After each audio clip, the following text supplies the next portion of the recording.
pagsabihan mo naman yung mga anak natin. Hoy! Huwag niyong inamin yan! Hugasan ng payan! Oh my God! Ay, anak, huwag kayo sumalalim! Diyan lang kayo sa mababaw! Ani, Oo, tatanong sana ako sa'yo eh. ano yun?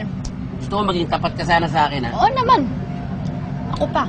Napapansin ko kasi sa 5 mga anak natin, bakit si Bunso ang pangit? Yung 4 niyang kapatid na matatanda sa kanya, ang gagwapo. Bakit iba mukha niya? Anak ko ba talaga yan? So, anong gusto mo yung tanong, Honey? Yun nga, anak ko ba talaga yan si Bunso? Honey, huwag kang mag-alala. Anak mo si Bunso. Ikaw ang ama niya, no? Ay, salamat! Yung 4 na hindi mo anak, kaya sila mga gwapo. Anak, tara na! Halika na, umangon na kayo! Oh my God,